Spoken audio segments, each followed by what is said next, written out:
A year ago, 3 travelers left Norway as one. They went back to their homes, back to their normal lives. And then became separated. There were no fights, no disagreements. Although one person got very angry about KDMs and sought his own solution. But like all good things, or perhaps even a bad smell, it's impossible to keep it suppressed forever. And so now, a year later, and having found the time to all be in the same place at the same time, and back together again in Norway.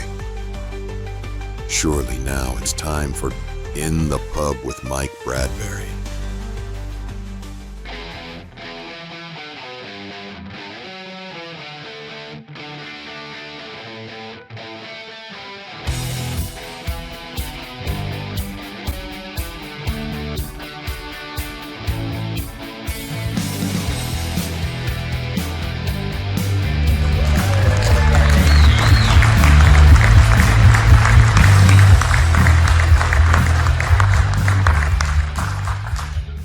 In the Pub with Mike Bradbury. Dinner time. Wow. Okay, thank you. Let's just say we know you're only here for the beer. We're not foolish. We're not stupid. I moved it over there for you for easier access because someone left it here. So thank you all for staying. We'll try not to be too long. We'll try and get everybody back on track. How can I open my beer? Does it need a KDM? Needs a nail.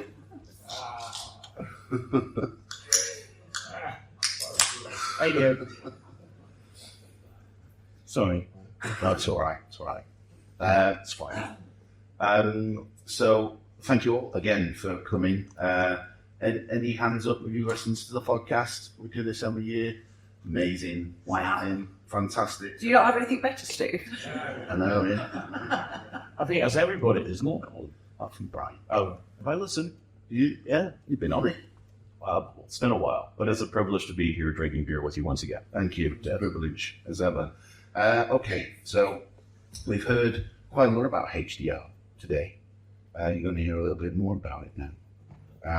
Because we had some questions, because there was some left after Jan. We're like, shut up, Jan. You ruined all our stuff. So anyway, first of all, I would like to say congratulations for winning all those awards at the Oscars, to the people, to Christie and to Barco. You know, I think it all be a bit of a round of applause.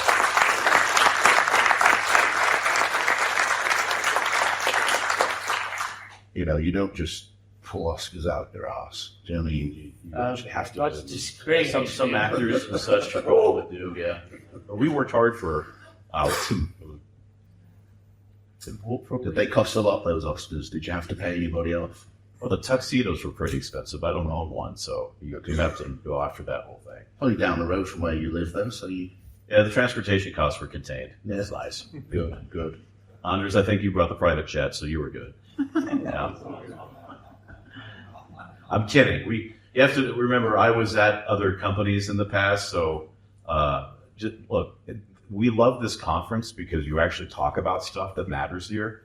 At larger conferences, CinemaCons in Europe, you tend to not talk about stuff that really... So it's nice, right? And Anders, we go back, and I'll never forget the time with the guy in the place with the stuff. It was great. I'll never forget it. As a movie quote. Right? So we're all friends. It's a great industry, and it's good that we're here together. It is good, and it's good that they make the time for us to come up and do this thing, because not everybody does. So thank you to Robert and all of the organisers. So, HDR, I stood on stage somewhere once and said that I want HDR more than anything else because I really like it. You know, to your point, yes, I am an HDR snob as well. You know, once you watch it in HDR, and I think Oliver is as well, once you watch it in HDR, there's kind of no going back without noticing, you know, it's a little bit like when you watch VHS. It's like, we didn't really watch it like that, did we? But we did. So what was the you know, to Brian first, what's the biggest challenge you had to get to overcome, you know, because otherwise we'd have had it years ago. So what's the biggest challenge, and what's still sort of well, when we're there, but, we're a little bit worried about this. Can you admit to that? Yeah, I mean, the technology part, I mean, everybody has different flavors of how we're addressing the problem of trying to get that HDR experience into the cinema. I think the content is king rule is really the biggest hurdle to overcome. So yes, there's a DCI spec. Yes, there's different implementation of how we're going to show a DCI spec. But in the end, can we all agree on one commonized workflow that there is no worry about content? Like Jan said, right now, if you really want HDR content, you have to go after one of the subscription models to know and be guaranteed that you're going to be able to get content. And without content, it's very hard to prove to the audiences the value proposition of HDR, right? So I think from a wide deployment to bring HDR for all, that's the biggest hurdle, is getting a standardization and availability of content through the pipeline. Right. Do you foresee that being the norm? I mean, when we're all 400 years old and heads in jars, going around with jetpacks to work, is HDR going to be the norm eventually, do you think? I think so, but for those of you that have been in like standards committees and stuff, if we wait for the standards committees to standardize workflows, standardize processes, get access to content unified, it will take a while, right? Standards committees are a consensus body, so you have to have the entirety of the standards organization say, yes, these are the rules for which we are going to standardize. And it takes a long time. We could go that path, and I am confident that the manufacturers working together could probably get there in time, but I've seen it in the past where if we could get together more as a trade body with exhibitors to clearly understand what exhibitors want, and then go to the studios and say, hey, we've actually agreed on this way to be able to do things. Will you accept this? And then the studios say, we're going to make more money, right? And then we say, yes, of course you're going to make more money. Then I think we can probably get there faster. Yeah, but that's an exhibitor question as well. Yeah, it was, we want it. We want it for free, and we want to be guaranteed we're going to make more money off it. Yeah, is it That's the baseline. Where I'm coming at it from is that in the future, is it inevitable? In the way sound was inevitable, in the way color was inevitable. Is HDR ultimately in 30 years' time inevitable, or is it still going to be a niche thing that you have in one or two screens? I believe it is inevitable. It has to be for us to be able to continue to evolve the experience. But your timeline, 30 years, it could actually. It's not going to be something that happens overnight. It'll be a very steady deployment, I think. Love to see it everywhere in the next 5 years, but that will be monetarily difficult for the cinema exhibition industry to try to do that. So it's similar to the laser argument. I know Christie still sells Xenon-based projectors, but you're the only ones that do. Whereas everyone else is laser is standard. That means you can't go back. And that's the same question, isn't it? Which is, it was inevitable. Laser ultimately is inevitable.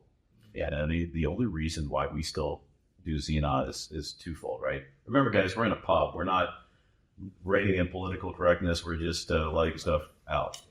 Again, just also we're in a pub, which means I might pick on some of you to ask these questions as well, as you know. So you warned and stay awake. Can I ask a question on the audience and whether or not the cinema goer? Obviously, there's been some market research, else we wouldn't have bothered going down this technological development. But does the average punter know what HDR is outside of their living rooms? Or care. Yeah, or care, indeed. No. So is that problematic? Oliver, what do you think? Well, I strongly believe in the concept of tentpole movies, right? I'm not making a backup statement here. It's my personal opinion, right? I think what we need is that HDR breakthrough movie. Think Star Wars Dolby Stereo 1977. Think Jurassic Park TTS 1993. Yeah. You got Mike coming here, which should help. But I'm not going to repeat everything now, right? Think Gravity for Atmos. Maybe a bit more controversial. Think Avatar for 3D. Oh yeah, that worked out well. And I think what we need is that tenfold breakthrough HDR move. Yeah, And that the audience will understand. I think they will, but again, like all of those other technologies, they didn't necessarily get adopted as the new standard. They were still. Yeah, I'm thinking about HFR there, and how HFR. We've had a couple of breakthrough movies for HFR, and yet that's not been adopted widely. Well, HFR hasn't broken through, right? That's the thing, right? But without Avatar, we would not be digital. 3D drove digital. And then thankfully went away. Which is true. Exactly. Well, you say it went away, but it didn't really go away. Well, the bugger keeps coming back every time James Cameron puts a film out, but other than that, yeah. Which actually is another question. We're talking about HDR, VDR, high dynamic range, whether it's whether it's Barco, whether it's Christie, whether it's Samsung or whoever, LG. There are others out there. I love the list there, Mike. I know. But I've not heard whether any of these new systems can, play 3D, and whether they can play 3D at high frame rate. We're looking to maybe release some projectors next year. Barco already released projectors in the US with a wider expansion. Is the wider expansion in just the US next year, meant to ask? Or is the wider expansion in more countries? I guess Q1, US, YouTube, and else. Right, okay. Oh, that's right, well, we heard, So obviously, some people might think, well, okay, let's rush, get this in. Avatar 3 is coming out in December. Will it play Avatar 3? 3Ds, again, I'll have to take the manufacturing perspective. We can't create products that only work in one region or another. It's got to be a global suite of products. Otherwise, the SKU management is just untenable. You can't do it. 3D is still an important parameter for the business model in China, for example. The percentage of 3D capable screens in China is huge. The technology is different, but the premise is the same. So the short answer to your question is yes. I think we do have to make sure that HDR works with 3D systems because it is continuing to be used, whether it's one title like Avatar that really takes advantage of it and does it well, or in other territories where it maybe is not done so well, but it's used as a monetary tool to be able to increase the box office performance in certain regions. So it does have to be compatible with 3D. And I don't think there's any technology differences that would limit that at this point in time. So I don't think that'll be an issue. But I am worried about what Hollywood does tend to do once they see that there is a golden goose. They tend to strangle it to the point of 3D, right? Avatar did it great. Then they said, oh my God, we can make money with 3D. We want Space Monkeys 2 in 3D. That's right. Let's retrofit everything. Yeah. And the audience goes, what a piece of crap. Yeah, My Bloody Valentine 3D. Oh, that's the boy. First one I saw, first one I projected, and that was probably the last one I saw. That's one I projected was Jaws. That was exactly. We're old enough for we did Jaws in the anaglyphic, right? Yeah. Oh God, what a disaster. It was polarized. Was it polarized? Yeah, it was a weird sort of split lens system where you I can't remember what it was called. That was it was a sort of scope shaped picture, two of them on each frame, and then he did it like that. That's interesting, Ken. I mean, it got to the point where, remember, was it Technicolor that had like a split lens system for a 35 millimeter film to pass through polarizers? So Avatar came out in 3D on film. Like, so my gosh, they really kind of chased the rabbit down the hole on that. We do have to be a little bit careful that HDR is something that's tenable, that people like, get to know, understand, and want to see more of, and that'll be more commonplace. But correct me, it sounds like there's a lot of processing going on. Yeah, that's the trick. I mean, again, I'm not going to refer to anything from Barco because you're going to shout out and tell whatever you want to, right? But for us, the goal is to do it in real time. Anything that we have to process has to fit within the real-time parameters of what the electronics are capable of doing. And that is only going to get better over time, right? But right now, it is possible to do what we're doing with VDR on a real-time basis. Mm-hmm. So is it going to turn into a Formula One race car with projectors? Not any more than what it already is. Right. So it's an Audi. And I'm still A lot more difficult on cornering. Yeah, it doesn't indicate hate cyclists. Yeah. Right, got you. Can you fix it yourself? I guess is really. I don't own an Audi. I'm not going to say what I drive. Comparison. Fix it yourself. Ford. And my point on that is I always use the Formula One race car thing as something that, is very, very good, very, very high-end, fantastic and wonderful engineering, but is prone to high maintenance and therefore, not necessarily desire in a cinema environment where you want something to just work day in, day out and be reliable and not have to worry about it too much. You want a Shire horse, not an F1 car. At least be able to reshoe the horse on the fly if you need to. So presumably we're not at that stage with these machines yet. Where you'd happily put them in a cinema and it would run 5 shows a day, 7 days a week. With the software processing for VDR, I don't have any issue with that. Right. Sorry. Like, for example, I mean, you guys, how many Series 1 projectors are still operating in the world? Yeah, so There's over 8,000 Series 1 still working on this planet, and these things are coming up to 20 years old. They're not as bright as they used to be, yeah, but they're still working, and essentially it's still the same. yeah. You're working better.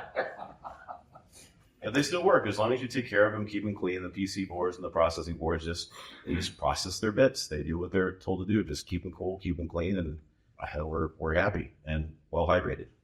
Yeah. I know, as an exhibitor, obviously, I'm a small exhibitor, so the cost for me is unfair and prohibitive. Well, we don't even know what it used to be. So. Yeah, but that's the trick, where whatever we do to improve the experience has got to be economically considerable by exhibitors, because none of the studios that I talk to about content are saying, yeah, not only are we going to make more versions, we're going to help the exhibitors pay for it. Oh. Yeah, that doesn't happen. They're not in that mode of thought anymore at all. So what's the general creative feedback? I mean, I heard earlier on that, some people are enamored by it, but there's always the Quentin Tarantinos of the world. Are they very quiet people that don't like it, or do they all love it? Are they all like waiting for it to happen? I mean, Andres, you said it in your presentation. The creatives are generally very embracive. I mean, Dolby as well. Like, they love the ability to have a bigger palette to be able to work with and paint their masterpiece however they want it. Absolutely. Then you get to the distribution side. It has to package it and create the versions and get it out there in the field to be able to use. And that's a different conversation. Yeah. Creatives love it. Yeah.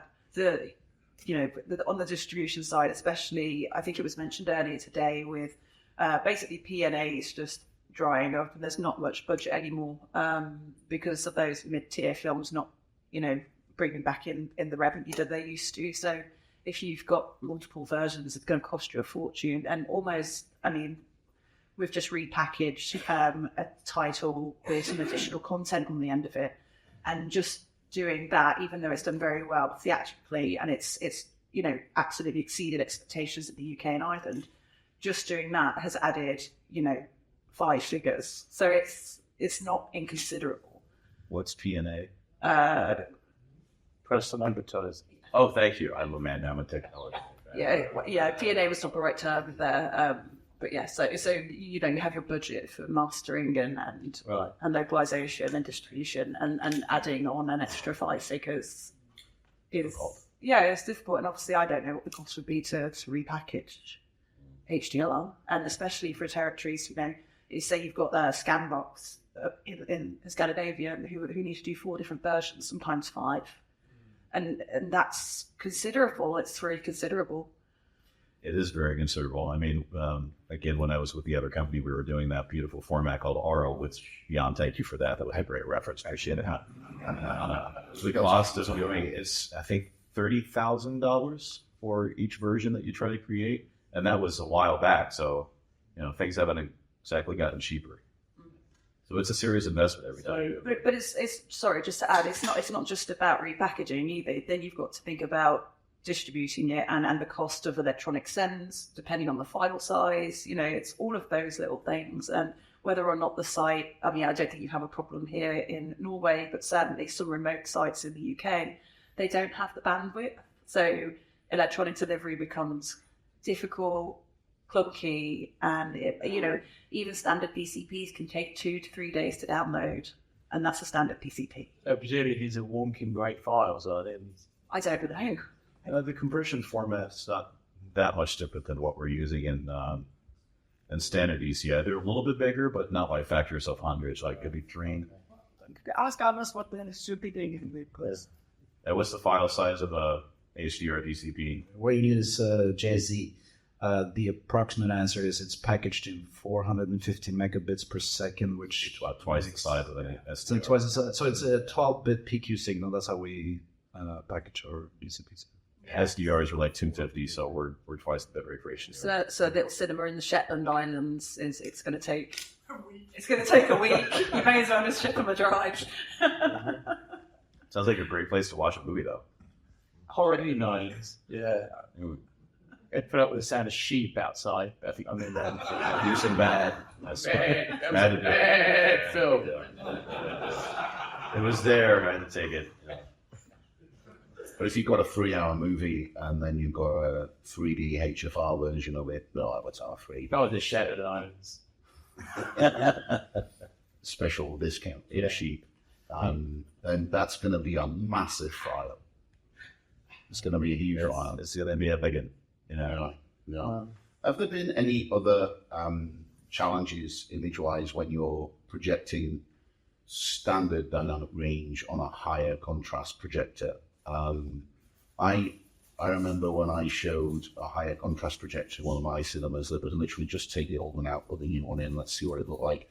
And it highlighted a few artifacts that we didn't notice in a 2,000 to 1 ratio contrast. And as soon as you put it to 6, 7, 8,000, have you encountered that?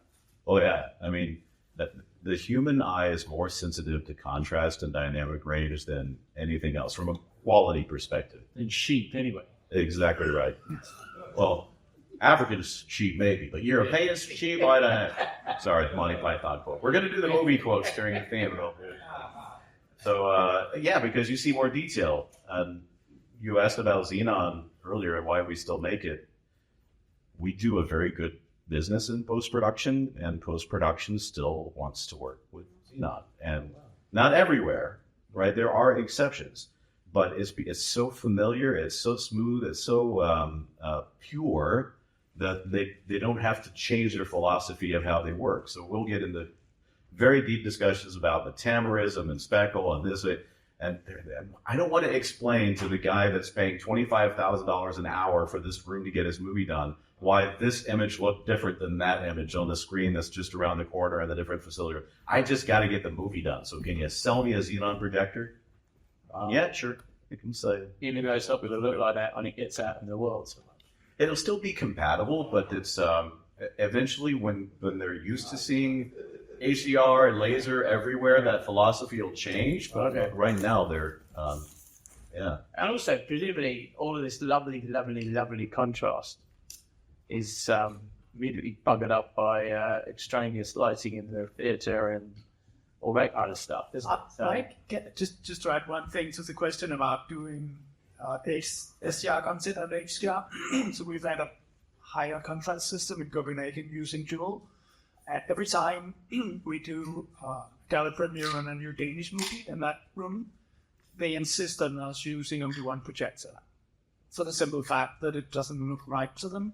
And especially if they have CG, it basically tends to reveal the bad details of the CG when it's not done right. Looks a bit copy. So yes, it is a genuine issue that if you have a high contrast system playing high net SDR GCP, it's not going to look the way the creatives intended it. Listen to all that beer.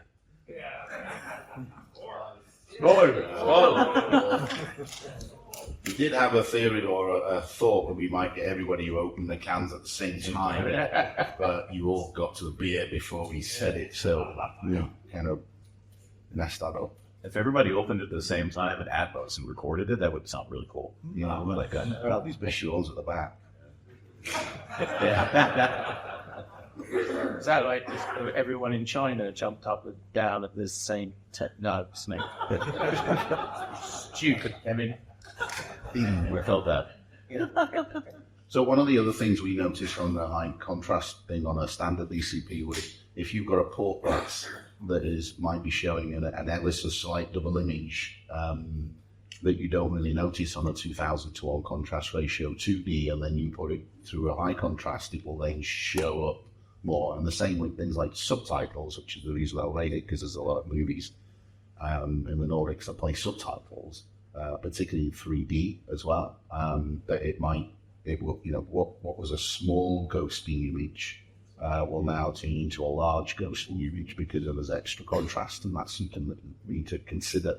Just don't clean the porthole and it'll be fine. Or what if it works? I'm not sure that it will be fine. But better. It destroys contrast. It's Clean portholes anymore. it's not just the lasers do that too, right? Because of the narrow bandwidth of the light that's passing through the glass, you get more dichroic separation as it passes through optics. So something you have to watch out for, not just with high contrast, but lasers compared to, there's been cases where we've had to replace port windows because the windows that are being used in some installations are just, well, I went down to Brico and put some glass in front of my port window, and that's your projection glass. And then they get all upset when you put something in and there's separation of colors on the screen. Well, you gotta have quality glass. You can't just put in a house window. Exactly, and but that can be a cost issue because there's a lot of glass that needs to be fire rated, and therefore has to be a certain thickness, which will cause a certain problem, which you might be able to mask on a low contrast ratio projector that you can't mask on a high contrast ratio. So it's just something to consider, I suppose. It will show up your optical path for what it really is. It's almost a family show. I don't want Sounds to bring up my optical path too much to show it. No, but you're making good points. I mean, it's really important that the cinema be able to accommodate the HDR projection. That's one of the reasons, some of the critical aspects are put in is not just the projection system, but also the port window. And if you use the double AR coated, one white glass, you use the right thicknesses. And if you're doing a dual port window, you need to control the angles. So your secondary reflection goes somewhere besides to the screen. You need to focus on that. And it is important. And we're talking about, the ambient conditions in the room. Certainly if you put 14 millimeters on screen and you're trying to show on a micronet, you're not going to be able to appreciate that. And so we have actually systems that go through and measure the ambient light on screen, look back in the auditorium and show how you can reduce that. And we can get most auditoriums down to 1 millinet, 2 millimeters essentially. So what I'm hearing there is that if I'm a standard exhibitor with a cinema that's 70 years old, I'm not only just going to have to consider the cost of a new projection system, I'm also going to have to think about my port glass, the ambience of the room, so that's my electrics, my lighting. I'm going to have to, it's basically brilliant if you've got a nice new cinema, but there's so much more to consider if you have an old architectural building. To retrofit. Actually, that's a point for integrators then. When it does come to be commercial and in cinemas, integrators probably need to go around and give a holistic quote, taking into consideration all of these aspects, which is quite scary, I think. I like the idea of a holistic quote. If you can't while buying HDR. I don't like how holistic has been absolutely stolen. It's a word that means I know, right? Everything. It's not all hippy-dippy. I know. It's true. I mean, you do need to focus on it, but what we found is even with existing owl lighting and stuff, it's really just about controlling the still being safe, obviously. But we see things like the vomitorium lights are left on, so they put 5 discs on the screen. And it's just a matter of really turning those down and being cautious and paying attention to it. When you have low contrast projection, you don't pay attention to these things so they don't affect the image. Once they affect the image, you just need to go through, install demos, do a few things. It's often not as much of the impact as you would think in terms of cost. It's just really a matter of being cognizant and knowing where to focus on to reduce it. That's an important point, because actually most of the time what you're dealing with is cinemas.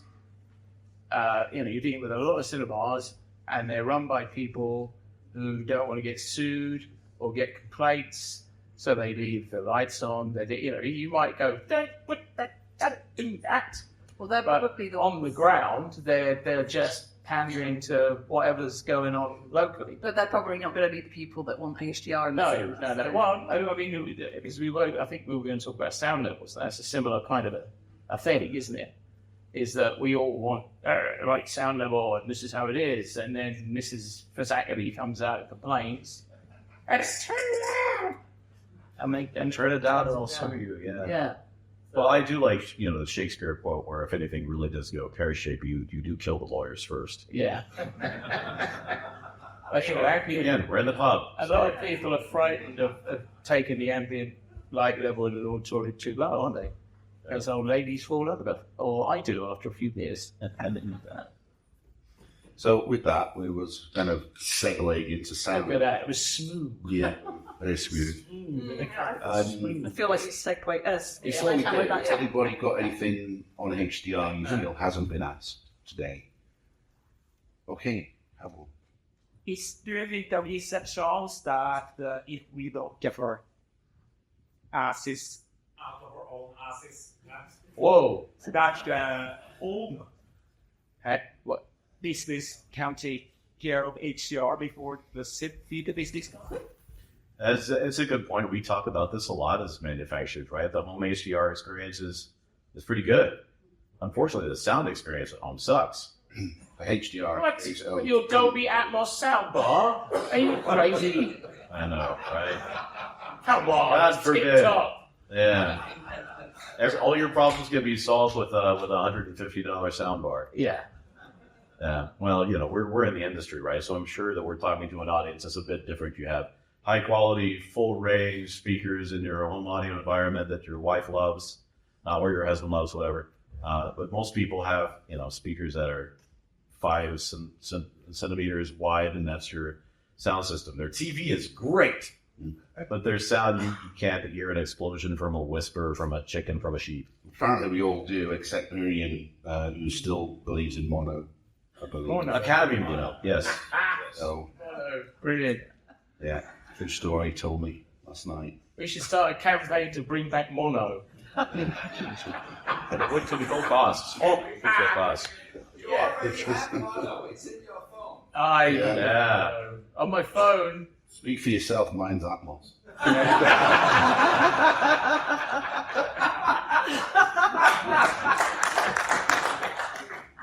My phone is all around me. Yeah. So sound. Yes, I'm all for it. Yeah, me too. We recently got rid of the piano at the front of the. I love those. Yeah, it's a revelation. I tell you. Well, computers can play those now. You don't have humans. Yeah. No, sound levels are. It's an interesting. It sort of rears its head, doesn't it? Every now and again. Every now and again, it's like I feel like this can play every week. Well, yeah, and we because I think maybe Mike actually, interestingly, and there was somebody else. Oh, I think it was Graham. We've sort of uncovered a bit of a weird anomaly where people are, they're not mixing at 7. Yeah, Shock. Yeah, I know, shock horror, which then means we're all chasing some kind of weird. Well, what bloody level do you want it at then? Well, you end up pissing in the wind. Yeah. Frankly, if people start recording at different levels when it's supposed to be a closed loop. Yeah. Level for the whole world, which we know it isn't. But when you start to actively near in modern world and first world countries, then it just becomes crazy, frankly. But anyway, we're getting ahead because the problem that I've witnessed is more around playing music, playing fills too low. Oh yeah, and not. And the reasons why they're playing them too low. Complaints. Sorry? Complaints. Well, it is complaints, but why would we be getting so many complaints that it's too loud to the point where we're having to turn volumes down as low as 3.8? It just seems bizarre to me that we're having to turn movies down and get adverts, if there's any advertising people in the room, which probably isn't. But, we make adverts, and it's not the creatives. If you're making a film and you're too loud, what's the score? What's your opinion on it, Brian? Oh, hello.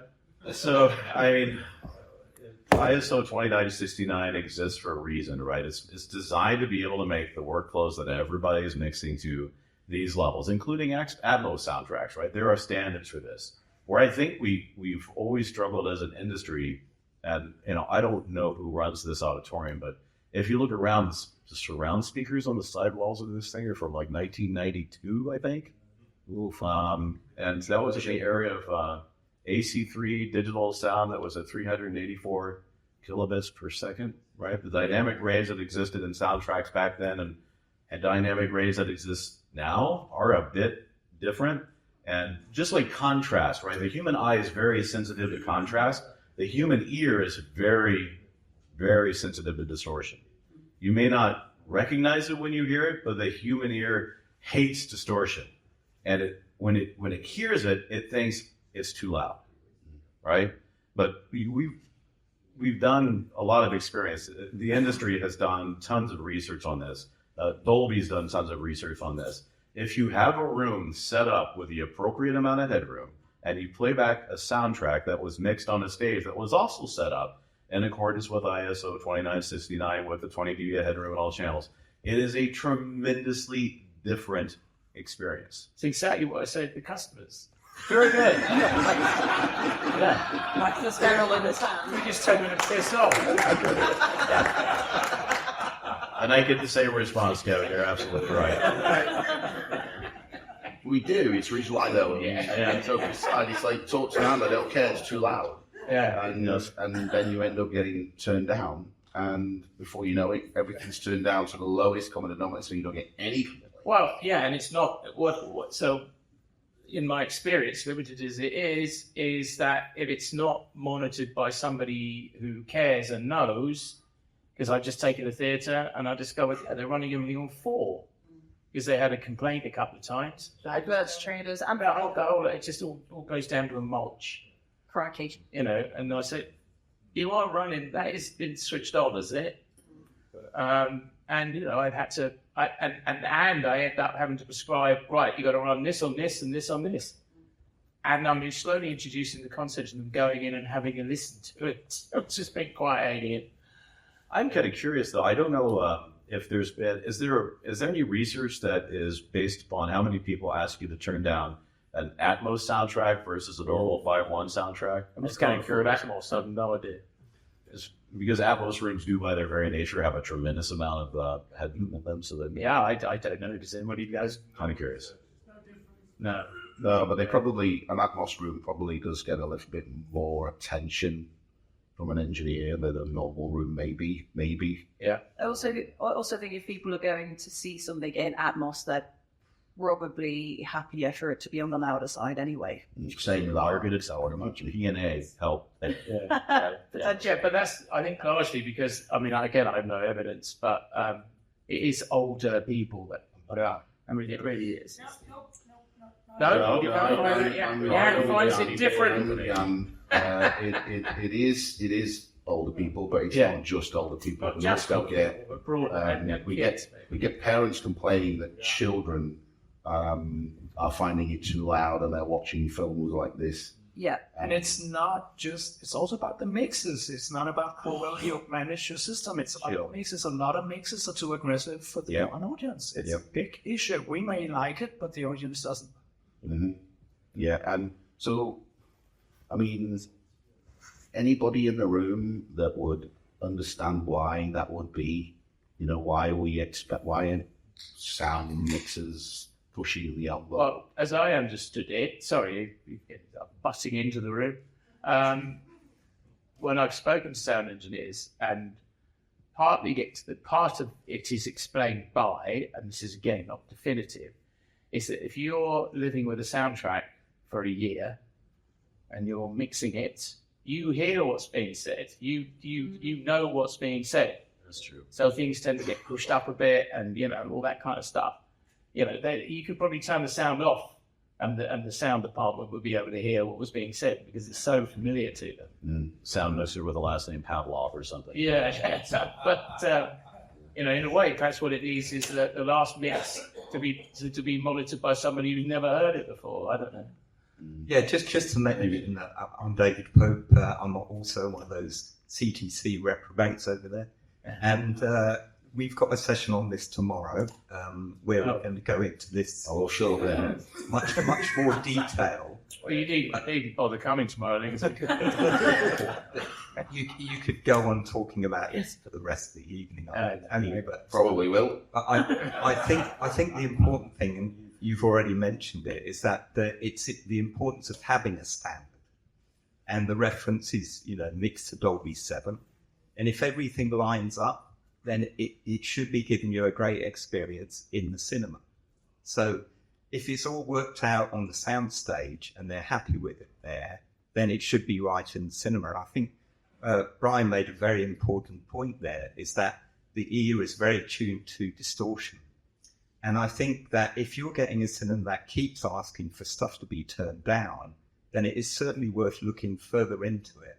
Because, we've got a mixing engineer on our a sound designer on our panel tomorrow, so we can ask him these exact questions. What are you looking to achieve when you do that production? That's not him there walking out, is it? Before we ask him any questions.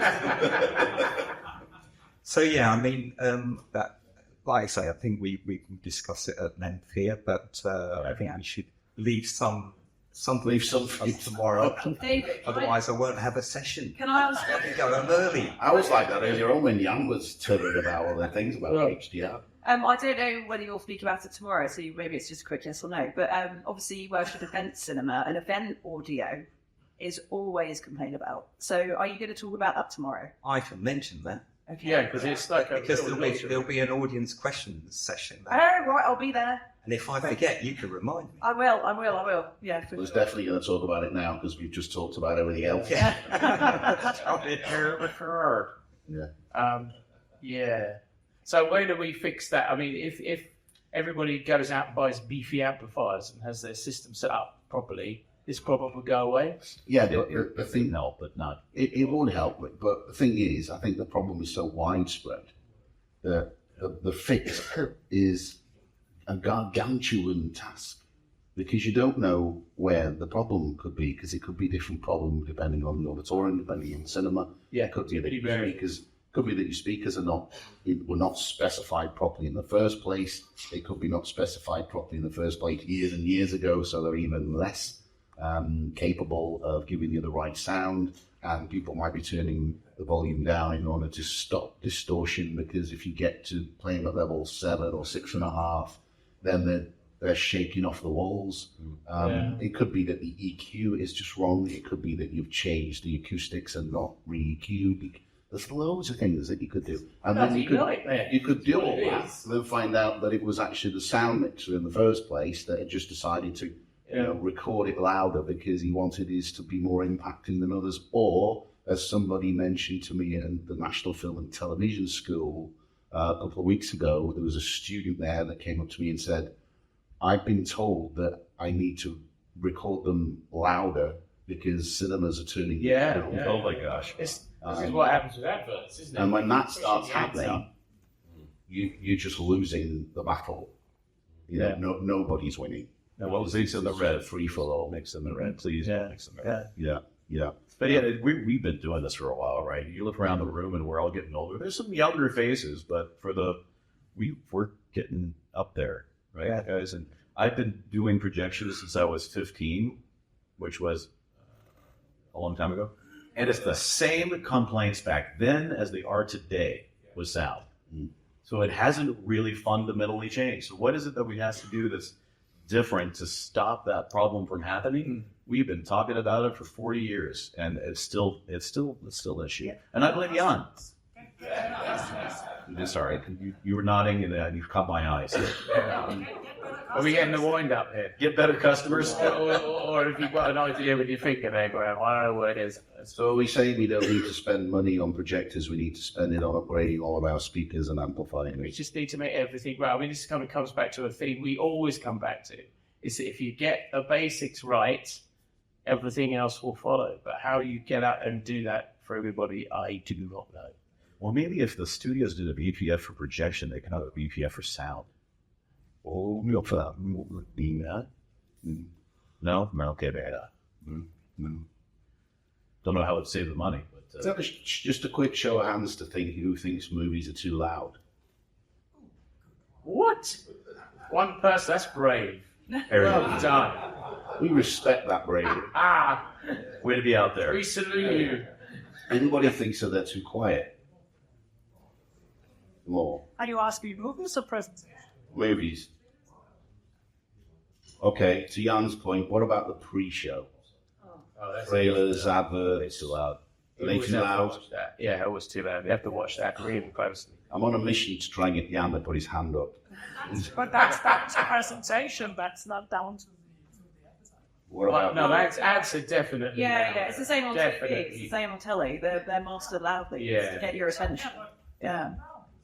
You know, we have to pick Wigs off the back wall if I one day the ads too loud. I've heard that one before. Pick leaves off the Wigs. Wigs. Those Okay. are Wigs off. I got it. Yeah, Maxell thing. I got it. The accent throws me off sometimes. Yeah, sorry. Leaves. Why would there be things growing on the back of the wall? Acoustic pressure levels, being able to ferment seeds and concrete to be able to process. Sorry. No, I think we're just going back to sustainability and having a green plant. Or acoustics that would be better, right? Like moss on the walls. Would would moss on the walls actually work? Yeah, but then you might then get slugs, nettles. It's like in the pub, it goes downhill fast, Mike. No. Yeah. Yeah, I feel like I'm losing control of this. Speak amongst yourselves. Yeah, no, it's all right. You really can speak amongst Oh, right, okay. We're coming to the end now. Yeah. Anybody bought any more beers? There's loads of beers. Did I say beers? I'm almost out. Yeah. Beers. Almost out. No, I'm out. I feel like I'm not dressed appropriately for another beer, though. I apologize. No. So I'll change and come back. Just a quick one as well. Anybody that think the sound is just right? In the cinemas, not right now. I mean, in cinema generally. Anyone that thinking, what the hell are these guys on about? It's always okay when I'm the one going to the cinema. Yeah. So, I mean, if I run it at 7, then it will be too loud, and I have to too loud. Yeah, which is actually something else we were going to say, which was, is fader level 7 still relevant? Is fader level 7 just too loud? I remember the last time I played something at Fader 7, it blew all of my speakers. So then I had to go and beg, borrow and steal around all of London to replace before a premiere. Do you remember that? No. It was great. Don't tell me. You mean that was with us? That was, it was very Leicester Square. That's the flagship theatre with us. Yeah. Hello. Hey, Emil. Oh, hello. Hello. Cinema exhibition from Denmark, Emil. Welcome. With what you said earlier, Brian. If you change your speakers and amplifiers and so on, you don't get the complaints on the movie. You get them on the trailers. Yeah. Of course, I don't run anything on 7. I do sometimes without telling. Then I have special screenings called Nirvana screenings where you can get the soul free and listen to everything. And people come for that. But if you get the right system and put up all the speakers, you only get the complaints on the trailers. Is Julian Penn still in here somewhere? No, he left. He left? Right when we're talking about sound levels and standardization, Julian's not here. That's a bar. Because he was already offended by what we were going to say, so he left. He knew better. Yeah. Yeah, smart guy.